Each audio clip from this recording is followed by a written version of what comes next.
नाज़रीन, मैं हूं आपके साथ उस्मा एजाज खान। न्यूज़ कैफ़े में मैं और मेरी टीम कहेंगे आपको खुशामदीद। जनाब, कैसे हैं आप लोग? ठीक ठाक, खुशबाश, मोहब्बत के साथ, प्यार के साथ अपने दिन का आगाज़ कर चुके होंगे। हम भी अल्लाह ताला के बाबरकत नाम के साथ अपने दिन का आगाज़ कर चुके हैं। अपनी मंजिलों से निकलते हुए आप तक पहुँचते हैं कि हम खुद भी कुछ तालीम हासिल कर सकें और आपसे भी उस तालीम को शेयर कर सकें। मुल्क की माशी और माशरती हवाले से और दीगर उमूर पर हम बातचीत करते रहते हैं, लेकिन आज के दिन के हवाले से अगर आज के दिन की अहमियत आप सबको भी पता है, तैयारी होती है, फ्राइडे होता है तो थोड़ी सी इबादत कुछ जिनको करनी होती है वो थोड़ा सा अपने लिए और तैयारी करते हैं, खाना पकाना और बहुत सारी ऐसी चीज़ें, कुछ इंगेजमेंट्स होती हैं जो आपने वीकेंड के लिए रखी होती है। फ्राइडे को मोस्टली लोगों को कहीं ना कहीं जाना होता है किसी दावत पे या किसी डिनर्स पे, तो उसकी तैयारी कर रहे होते हैं और थोड़ा सा हाथ हल्का इस हवाले से होता है कि दूसरे दिन यानी सैटरडे को आपकी छुट्टी होती है, बच्चों की छुट्टी होती है, तो एटलीस्ट खातून खाना की तो छुट्टी नहीं होती, लेकिन उनको इतना टाइम मिल जाता है कि आप बच्चों की फरमाइशें पूरी कर सकें और जो दीगर उमूर है वो निपटा सकें। तो बेचारी औरत के लिए कोई वक्त जिसको कहते हैं ना छुट्टी का नहीं होता। तो सबसे पहले very happy good morning to all of you. और साथ साथ जब अल्लाह ताला के बाबरकत नाम के साथ आप फजर के साथ अपने दिन का आगाज़ करते हैं तो आपके दिन और आपके रिस्क में इजाफे की उम्मीदें बढ़ जाती हैं, आपकी मंजिलें आसान हो जाती हैं। आप अल्लाह ताला से रब्ता करते हैं और राब्ते में बातचीत करते हैं और याद रखिएगा कि अल्लाह ताला की रहमत से कभी मायूस नहीं होइएगा। आज जो आपका हाल है लेकिन उस पर अमल करें जो आपका ख्याल है। आप अपने हाल को इतना मत सोचें, अपने ख्याल के बारे में सोचें। और अल्लाह ताला ने अगर आज आपको सख्ती दी है तो कल आसानी भी ज़रूर देगा। अल्लाह ताला आपसे बहुत मोहब्बत करते हैं, बहुत प्यार करते हैं। अल्लाह ताला ने खुद ही कह दिया कि हर सख्ती के बाद आसानी है, तो फिर क्यों मुझ पर भरोसा नहीं करते? तो अल्लाह ताला पे भरोसा करो, अपने हाल से ज़्यादा अपने ख्याल पर ध्यान रखो। अल्लाह ताला की रहमत से मायूस मत होना। और जनाब, मैं उन ख़वातीन के लिए हवाले से भी बात करती हूँ जो अपने बच्चों के लिए रिश्ते देख रहे होते हैं, जो अपने बच्चों के लिए उनके लाइफ पार्टनर्स चुन रहे होते हैं और वो बच्चियां और वो बच्चे जो अपने लिए दुआ कर रहे होते हैं। तो इस दुआ को अपना खासा बना लीजिए कि अल्लाह ताला आपकी ज़िंदगी में जो भी कोई आपका लाइफ पार्टनर दे वो आपकी जहनी सुकून का बाइस बने, वो आपकी मुस्कुराहट का सबब बने, वो आपकी मेंटल हेल्थ को पीस में लाने का सबब बने। ऐसा ना हो कि जो नाबीना हो यानी आंखें रखता हो लेकिन उसको आपके आंसू नज़र ना आए, कान रखता हो लेकिन उसको आपकी सिसकियाँ नज़र ना आए, और होंठ रखता हो लेकिन उसको आपके साथ मुस्कुराना ना आए, अपनी खुशियाँ शेयर करना ना आए। तो ये बहुत सारी चीज़ें होती हैं, पैसा आनी जानी चीज़ होती है, दोनों मिलके और ज़िंदगी के साथ साथ कमा ही लेते हैं, लेकिन बहुत ज़्यादा ज़रूरी होता है आपका मेंटल पीस, आपका पार्टनर, आपका जो आपकी बेटर हाफ होती है, जो आपका पार्टनर होता है, उसके साथ ज़िंदगी के लम्हात को खुशगवार और मोहब्बत के साथ गुजारना, चाहे गमी हो चाहे खुशी हो। आप सूखी रोटी भी खा रहे हो तो दोनों एक साथ बैठ के खाएं। आपने शादी चटनी रोटी पे भी हो अगर, तो फिर उसमें लॉयल्टी होनी चाहिए, मोहब्बत होनी चाहिए, ईमान होना चाहिए, ईसार होना चाहिए, प्यार होना चाहिए, गानिगत होना चाहिए, तो फिर ज़िंदगी की गाड़ी अच्छे से आगे गुजरती है।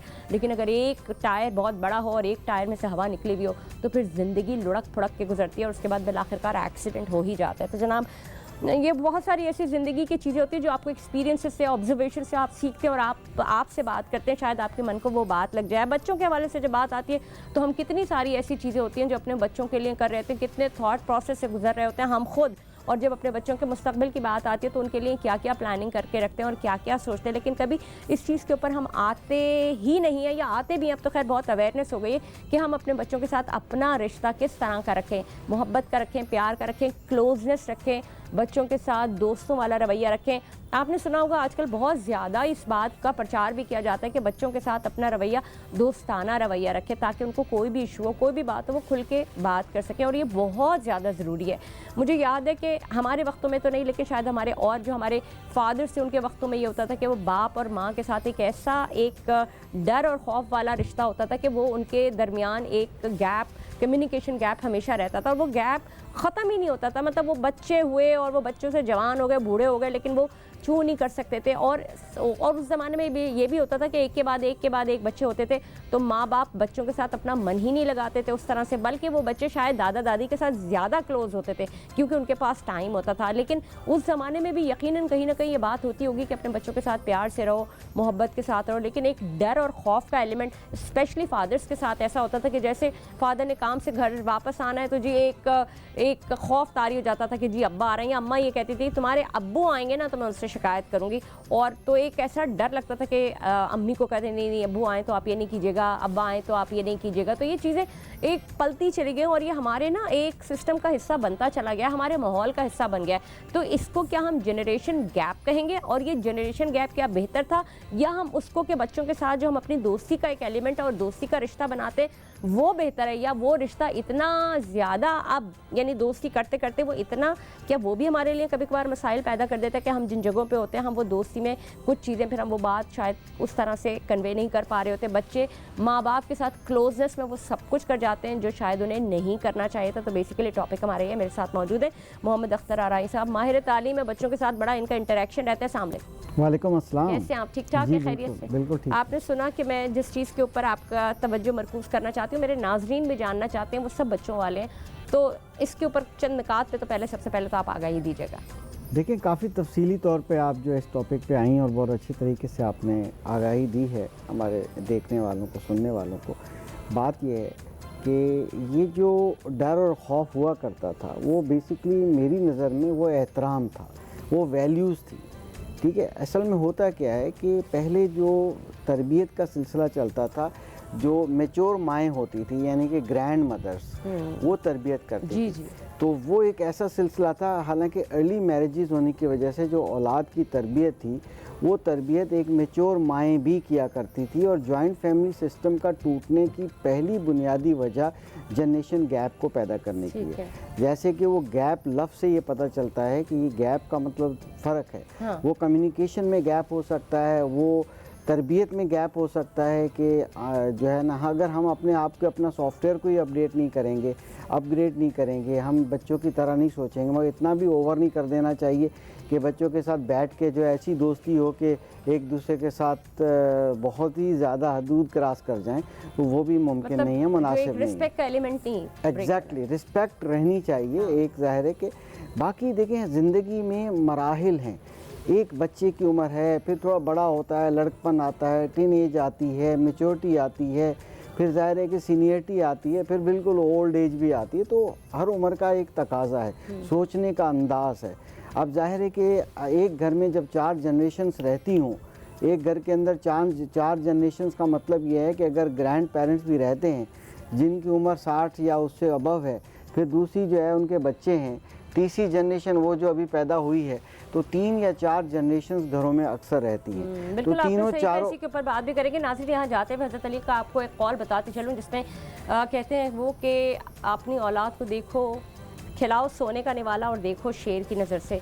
इसका मफहूम भी जानेंगे और ये वैसे तो बड़ी वजाहत और फसाहत के साथ बयान कर दिया गया है कि बेशक आप उनके साथ बहुत अच्छा, बहुत प्यार के साथ और उनकी ट्रीटमेंट या उनके साथ बर्ताव और उनकी परवरिश करो, लेकिन आपकी आँख में एक ऐसा आला लगा होना चाहिए जिससे कहते हैं कि वो मेरे बच्चे अक्सर कह रहे होते हैं कि मामा आपकी आंखें क्या 2 पीछे भी हैं? तो मैं उनसे कहती हूँ कि बिल्कुल, क्योंकि माँ एक ऐसी चीज़ है जिसको बच्चे के अपने हर हरकत और हर सकनात का पता होता है। क्योंकि मैं उस वक्त बात कर रहा था कि वक्त था कि 4 जनरेशन एक साथ रहा करती थी, एक घर में रहा करती थी, एक मोहल्ले में रहा करती थी। तो ज़ाहिर है उस वक्त जो है वो यानी यूँ समझ लें कि एक किश्ती की सवार थी, तो वहाँ पर वैल्यूज़ ट्रांसफ़र होती थी। जो ग्रैंड पेरेंट्स के मामला थे वही आगे और फिर उसके आगे जो है ट्रांसफ़र होते थे। अब ज़ाहिर उसमें रिस्पेक्ट का एनिमल भी था, उसमें सोचने का अंदाज़ भी था, फ़ैसले करने का अंदाज़ भी था, तो इतना गैप नज़र नहीं आता था और स्पीड भी लाइफ की ज़रा स्लो थी। अब ग्रेजुअली वो जैसे यूनिट फैमिली का टूटा है, वो टूटने से क्या हुआ है, गैप्स बढ़ गए। अब ज़ाहिर है कि जैसे ही शादी होती है अक्सर जो है वो बच्चे अलग हो जाते हैं। जब अलग हो जाते हैं तो एक अपनी लाइफ खुद जीते हैं और फिर अपने बच्चों में बिज़ी हो जाते हैं। आजकल माशी मसाइल इतने ज़्यादा हैं कि उसमें मियाँ बीवी दोनों, माँ बाप दोनों बिज़ी होते हैं।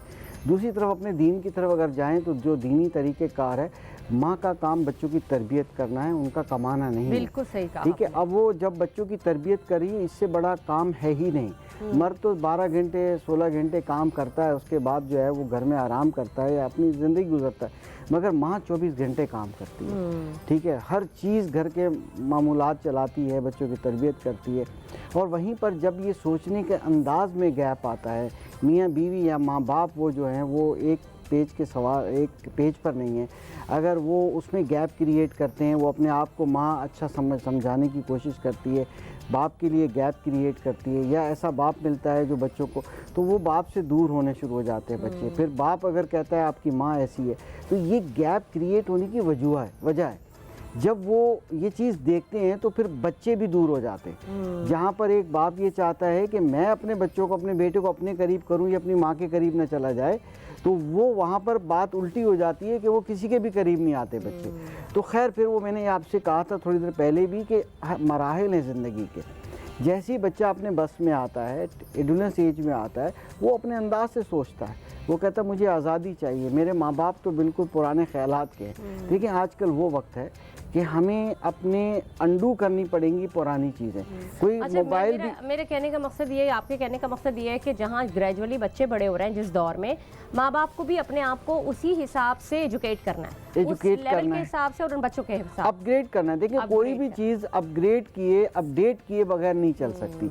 हमारे दिमाग में अगर पुराने रवायात, जी, जिस तरह फोन रिबूट करते हैं सारी चीजें, अगर हम पुराने ख्यालात के हैं लोग और हमारी पुरानी रस्में चली आती हैं, उसका कोई नहीं है, तो बच्चे आज के चाहते हैं कि जी आप ये क्यों करते हैं, ठीक है ना, हमें नहीं समझ में आता। लेकिन आपको नहीं लगता कि जैसे पहले मिलना मिलाना बड़ा होता था, एक उसके बाद जो जनरेशन आई उन्होंने मौक़ों पे मिलना शुरू कर दिया, लेकिन आजकल के जो बच्चे हैं ना, वो जानते ही नहीं, और वो उन रिश्तेदारों से जो आपके खास कभी करीबी भी होते हैं, बहन भाइयों के अलावा, यानी चचा मामू ताया, इनके अलावा वो और किसी को जानते ही नहीं, और वो उनसे मिलना भी नहीं चाहते।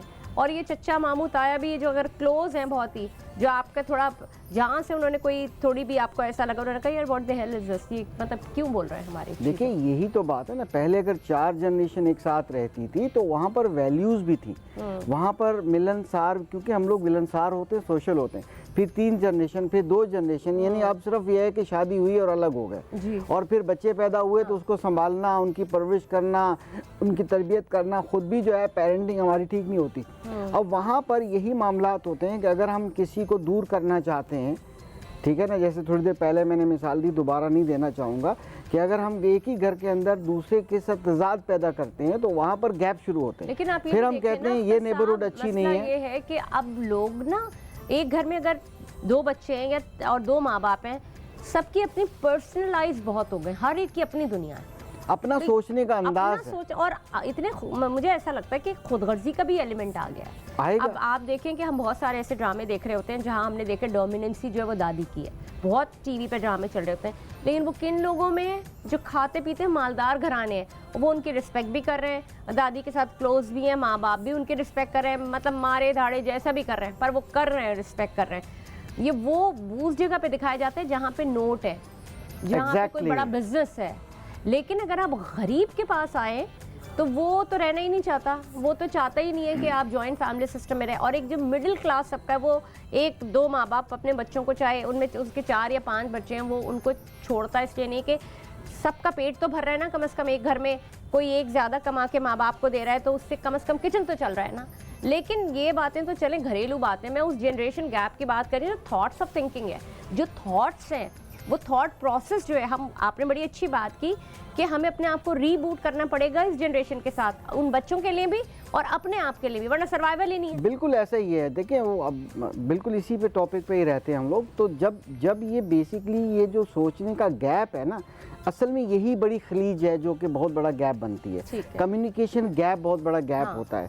हमें अपने बच्चों के साथ कम्युनिकेट करना है, हमने अपने बड़ों के साथ भी कम्युनिकेट करना है। अगर कहीं 3 नस्लें रहती हैं, माँ या बाप भी साथ रहता है, तो उसको घर से निकालना नहीं है, ओल्ड एज हाउस में भेजना नहीं है।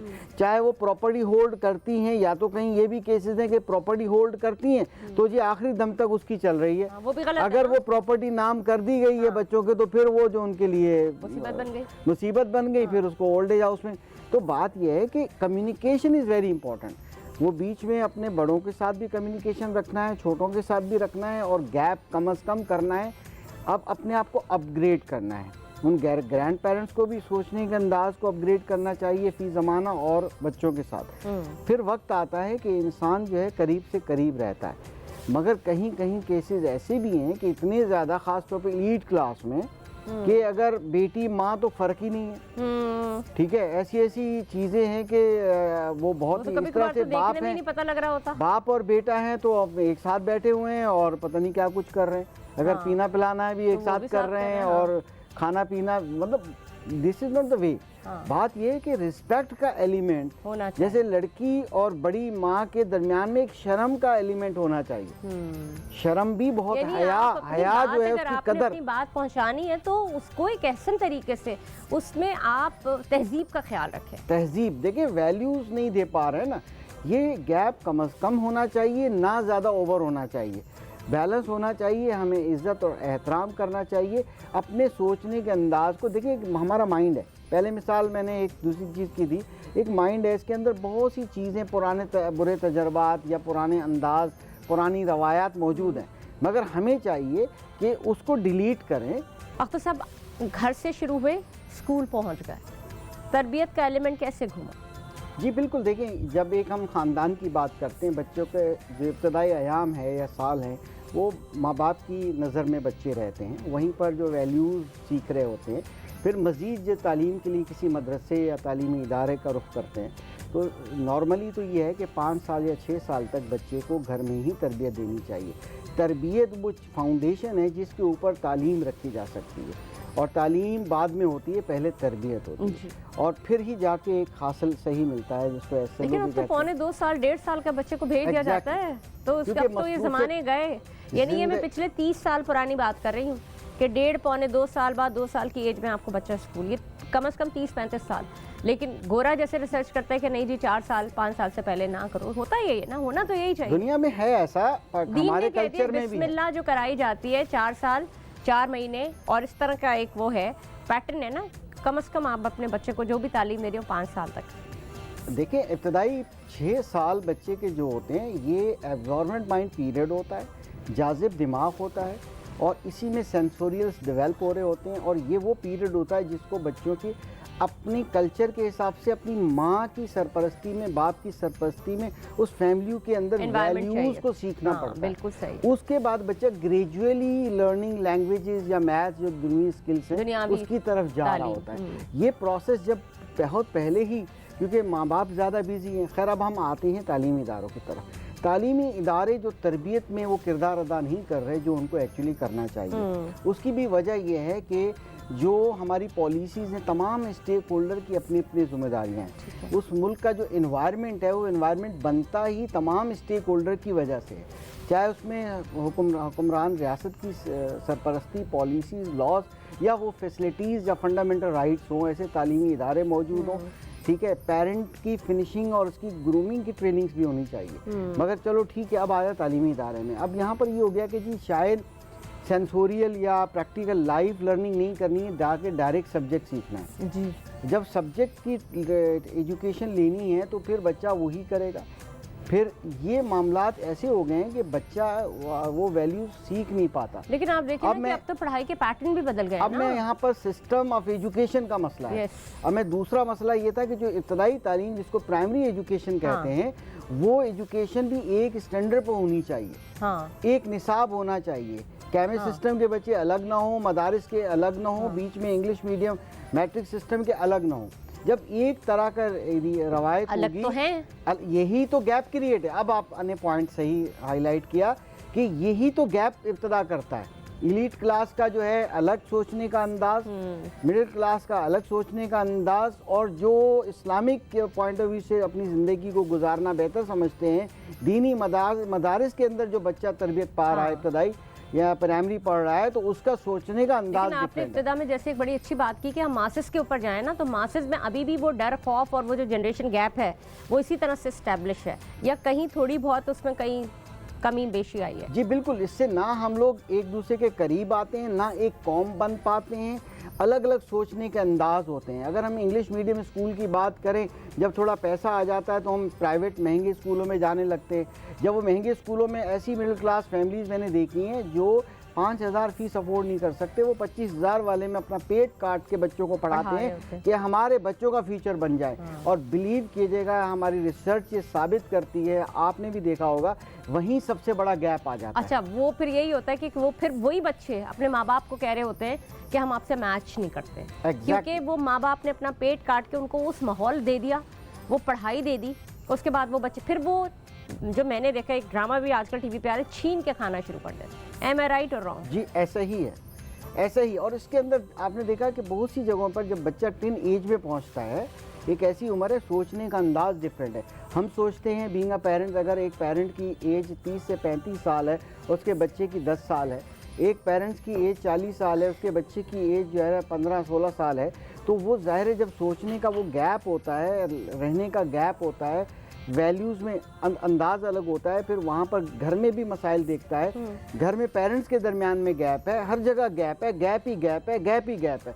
वहाँ वो फिर ड्रग्स इस्तेमाल करना शुरू कर देता है, फिर वो राय फरार अख्तियार करता है, उसको ज़हनी सुकून चाहिए, फिर बुरी सोबत में बैठने लग जाता है। तो बड़े मसाइल हैं, इतने मसाइल हैं कि सोसाइटी के अंदर बहुत बड़ा प्रॉब्लम है। अच्छा, कितनी अच्छी बात है ना, जब हम ग्रैंड पेरेंट्स की बात कर रहे होते हैं तो लेकिन जॉइंट फैमिली सिस्टम में आप भाइयों को निकाल दें, ठीक है, वो आपके नामहरम भी हो जाते हैं, लेकिन माँ बाप का रिश्ता जॉइंट फैमिली में नहीं आता। माँ बाप से आप अलग नहीं हो सकते, तो उनको अपने साथ रखना कितनी ब्लेसिंग्स है कि अगर वो आप काम पे भी जाते हैं, इसके अलावा बच्चों को कितना मौका मिलता है सीखने का, चाहे वो आपके दादा हों या दादी हों, और अगर पढ़े लिखे हों तो क्या ही बात है, वैसे तो पढ़े लिखे ना भी हों तो भी बच्चों की तरबियत का एक ख़ास अंदाज होता है, उनको उस पुराने माहौल से के साथ साथ लेके चल रहे होते हैं ताकि वो सबसे अटैच रहें, डिटैच ना हो। बिल्कुल, यही तो गैप आ गया ना, यही डी-अटैचमेंट ही तो गैप होगी ना।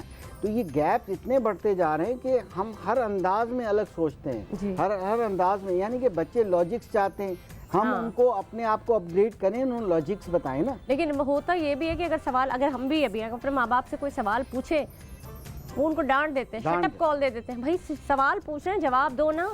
बचपन से ये चलता है। बच्चा हर बात की बात खुल के करता है जब कम उम्री में होता है। जैसे जैसे उसको शटअप कॉल्स मिलती रहती है, नो के अलावा कुछ सुनता नहीं है, आप रहने तो आपका काम ही नहीं है।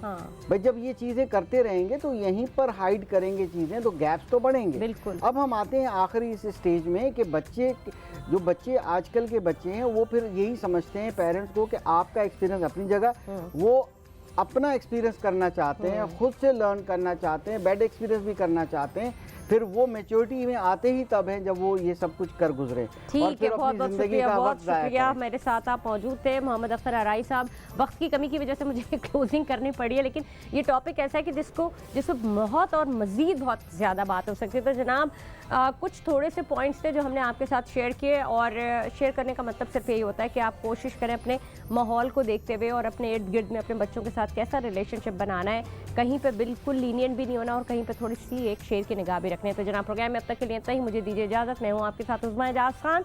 पाकिस्तान जिंदाबाद।